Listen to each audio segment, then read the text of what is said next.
Convido vocês, então, para estarem às 16 horas no estande do Eixo Literário de Brasília. Às 16 horas, Marcos Linhares e eu, Adriana Cortland, esperamos vocês lá para o lançamento do Mosaico do Negacionismo. Até lá. Eu escrevo há milênios, mas escrevo sonhos. Eu sou uma psicóloga, vertente junguiana muito forte na minha vida, então eu sempre escrevi sonhos. E a partir de uma certa idade comecei a escrever contos, historinhas, mas para mim mesma e para as minhas amigas. E se eu me tornei escritora, se eu publico, existem duas pessoas que são responsáveis por isso. O primeiro é o editor Tagore, que uma vez, uma outra questão, perguntou para mim se eu escrevia tão bem quanto minha mãe, ele leu um texto dela. Aí eu falei, não sei se eu escrevo tão bem quanto ela, mas eu tenho uns contos que eu escrevi. Ele leu e falou, isso a gente vai publicar, tá bom? Aí entra o Marcos Linhares na história. Isso tem muito tempo, isso foi em 2009, 2010. Entra o Linhares para me explicar o que é publicar, o que é conversar com o público, como que a gente anuncia um livro, como que a gente fala sobre ele. E depois, os dois, mas aí entra o Linhares com toda a força, né, ele falou, nunca mais pare de escrever, nunca mais, nunca mais, nunca mais, nunca mais, nunca mais. E a partir das nossas conversas, a partir dos estímulos que ele me deu, e vem me dando desde sempre, eu realmente nunca mais parei de escrever. Ele me estimulou a escrever, além de contos, artigos para jornal, ou biografias, ele sempre me presenteou com livros que ele achava que tinha a ver comigo, e a partir disso, eu posso dizer que eu, a partir de um talento, ou de um jeitinho para escrever, eu fui concretizando algo que nem era realmente meu plano, mas ele me deu tanta força, Tagore também, os leitores que conversaram comigo depois de cada publicação, e aí eu botei pé na estrada, e hoje eu realmente me considero uma pessoa que escreve. É isso aí. Foi uma jornada bem longa. Começa com uma professora de língua portuguesa me fazendo ficar apaixonado por um cara chamado Manuel Bandeira. E aí depois, como eu sempre gostei muito do sexo feminino, eu vi os meus colegas agradando as meninas fazendo pequenos poeminhas, aqueles poeminhas, né, com aquela coisa, você, linda, coração, quero pegar na sua mão, aquelas coisinhas. E aí eu vi aquilo e falei, cara, eu quero fazer isso também, que está fazendo sucesso com as meninas, eu vou nessa. A diferença é que eu comecei a fazer meus versinhos e eles pararam. E eu achei bom. Então, segui por essa trilha da poesia, lancei meu primeiro livro, ainda feito com estêncil.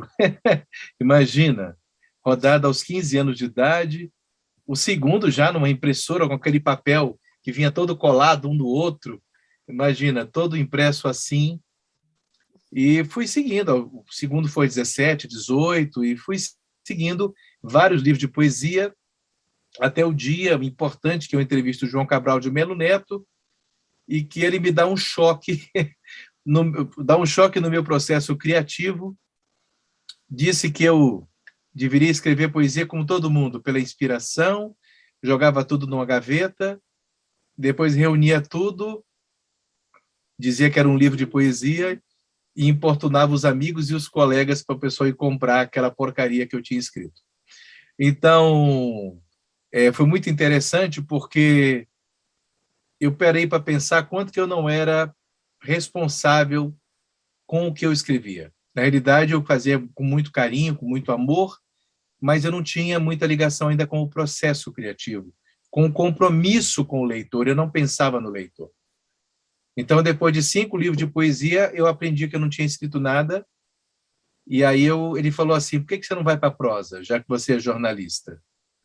Aí eu desisti da poesia e fui para a prosa, e aí ele provou que eu estava certo, porque aí eu comecei a ser reconhecido como escritor com prosa.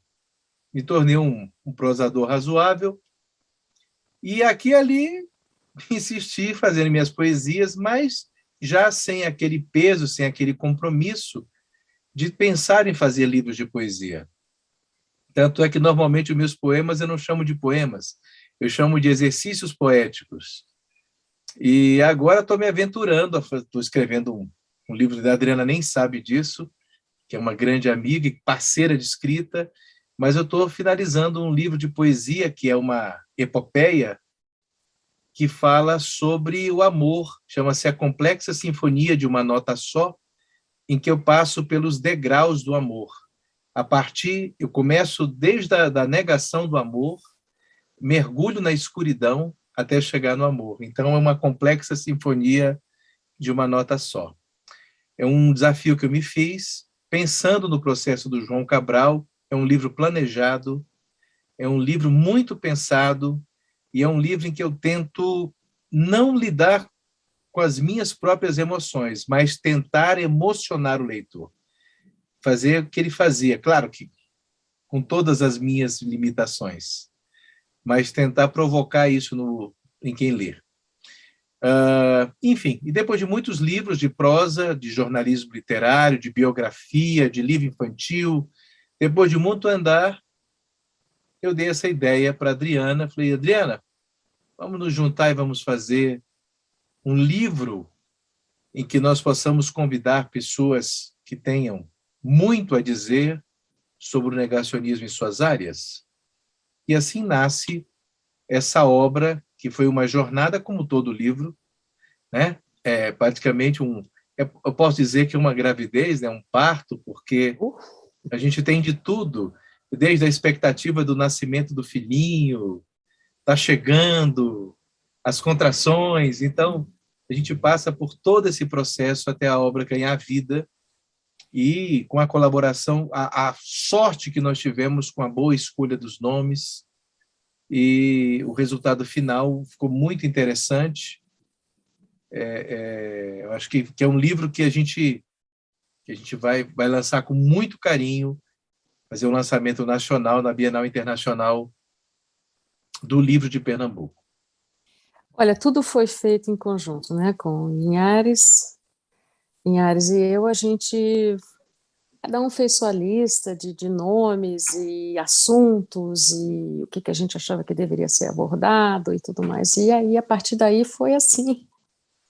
E aí, como é que eu contacto essa pessoa? Como eu entro em contato? Como eu falo? A gente escreveu um pequeno projeto e, enfim, fomos atrás do e-mail, WhatsApp, o que quer que fosse. Você conhece fulano? Pode, aquela coisa até chegar na pessoa, às vezes é um pouquinho complicado, mas deu tudo certo.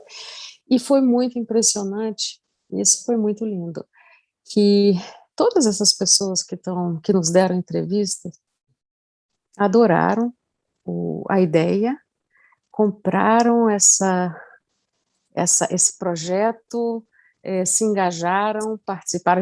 Foram feitas entrevistas, né, pelo Zoom, entrevistas nós três, Linhares, eu e a pessoa, e todo mundo quis participar, gostou, elogiou e disse que discutir esse assunto na sua área não é que tenha sido assim raro, nunca falei sobre isso, não é isso não, mas eles gostaram de conversar sobre um tema que é quase que central na vida de todo mundo.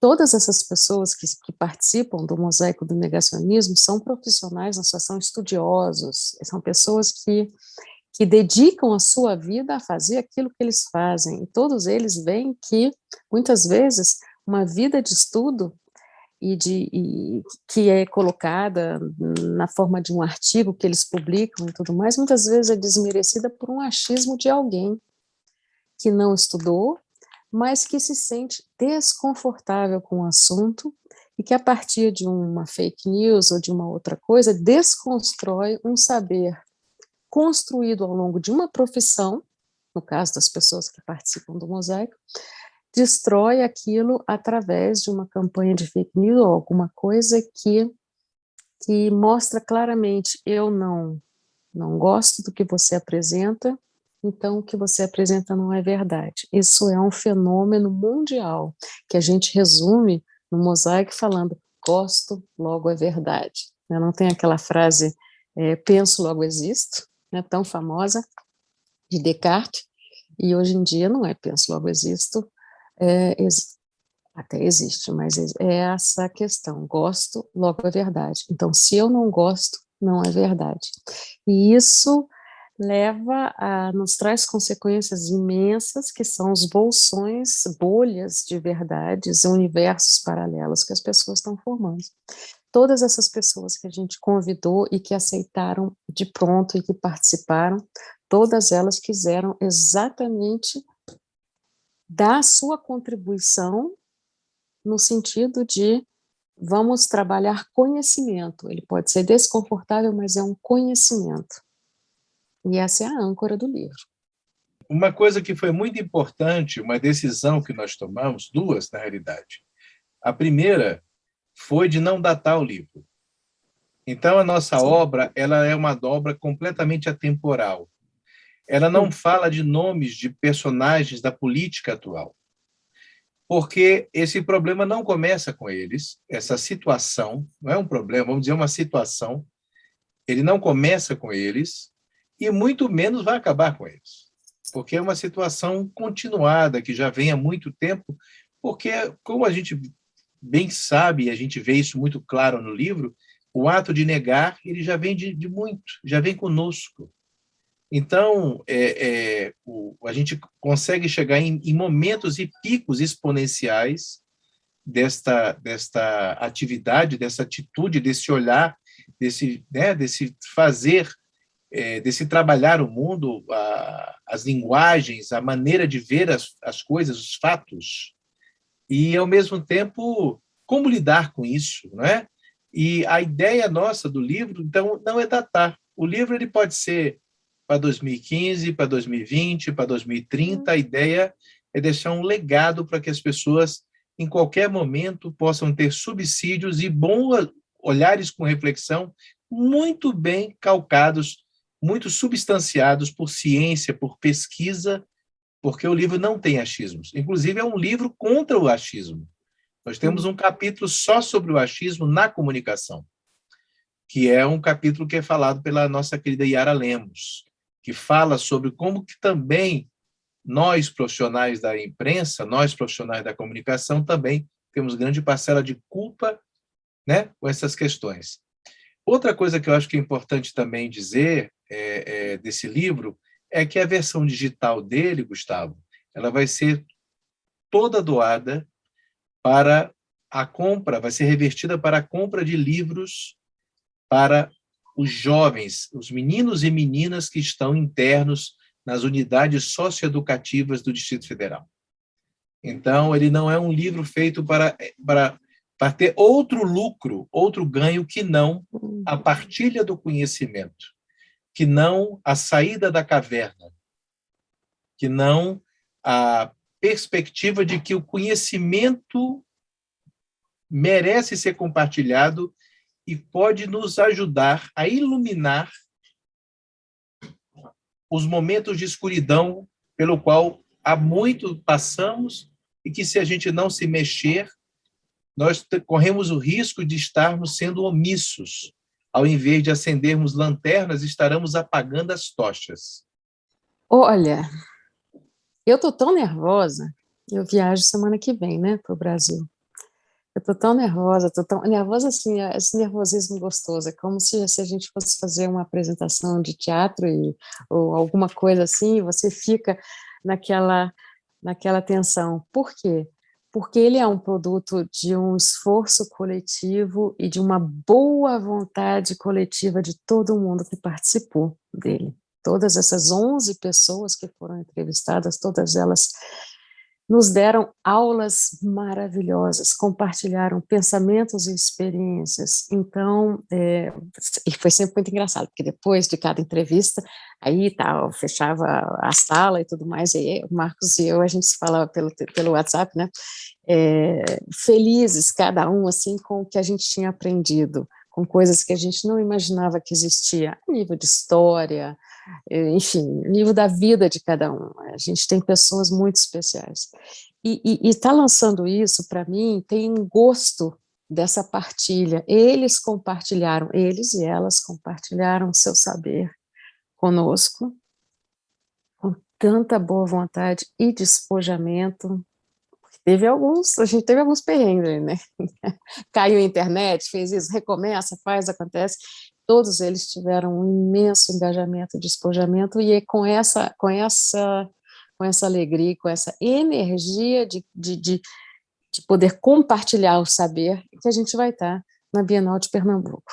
Compartilhar saberes e experiências de vida de pessoas muito, muito conhecedoras, profundas daquilo que estão falando. Dizer para você que agradecemos muito a essa tríade, né? Que é o Sindicato dos Escritores, o Instituto Fazer o Bem e a Tagore Editora, por ter conseguido oportunizar esse momento tão especial do lançamento de nossa obra na Bienal Internacional do Livro de Pernambuco, que são entidades que se juntaram para que nós participássemos desse momento de retomada das atividades literárias no Brasil. As atividades literárias já estavam paradas desde o ano passado. Muitos eventos foram cancelados ou foram por virtual, o que foi bom. Mas esse evento vai ter uma parte presencial, lá no Centro de Convenções de Olinda, o que é fantástico. E assim como a Adriana, também estou muito emocionado de estar lançando essa obra neste evento. Eu, em particular, tenho aqui ao fundo o meu grande mestre, estaria ele ali, João Cabral, sempre me acompanhando com a mãozinha no queixo, para fazer eu não esquecer que ele está prestando atenção em tudo. E, ao mesmo tempo, eu apaixonado por Manuel Bandeira, apaixonado por José Lins do Rego, apaixonado por toda essa história tão bonita desse Estado maravilhoso, um Estado que tem a única companhia estatal, que é uma editora estatal, que é a UCEP, que tem uma publicação fantástica, que é uma revista chamada Continente, uma revista literária. Então, veja, um Estado que tem a editora estatal do Brasil, que faz um concurso literário com prêmio de R$50 mil, que mantém uma revista literária e consegue ser a unidade da federação a retomar suas atividades presenciais na literatura, é algo para nós histórico. Eu me sinto, assim, muito grato. Acho que esse é o grande sentimento de tudo, é a gratidão. E a gratidão por essas entidades, por esses três, que conseguiram se mexer. Porque, no final de contas, ao final de tudo, o nosso livro é uma prova disso, não é, Adriana? A vida merece que a gente se mexa. Coragem e movimento. Porque se tivéssemos ficado apenas na ideia, não teríamos livro. E se as entidades não tivessem se mexido, a gente também não estaria indo para lá e nem teríamos hoje a oportunidade de gravar essa entrevista com vocês. Eu me somo à alegria da Adriana, a gratidão para com todos os colaboradores, a gratidão ao universo por isso, por estar presente, e a alegria de reencontrar minha amiga que mora na França. Eu estava morrendo de saudade, poder autografar mais um livro com ela, que agora já ficou uma coisa muito legal das nossas vidas, lançarmos livros juntos. É verdade. Já temos vários engatilhados aí. Em breve vocês vão ter aí outras novidades. Legal que a gente está planejando, né, Adriana? Depois de lançarmos em Recife, lançarmos também no Distrito Federal a obra. Aproveitar que a Adriana vai estar no Brasil, não podemos perder. Mas é bom sempre deixar claro que ela tem domicílio no Distrito Federal. Ela fica entre a França e Brasília, que é a minha cidade, né? Assim, eu não largo mão, não abro mão de Brasília, não. Eu estou entre os dois países do meu coração, e Brasília é a minha cidade.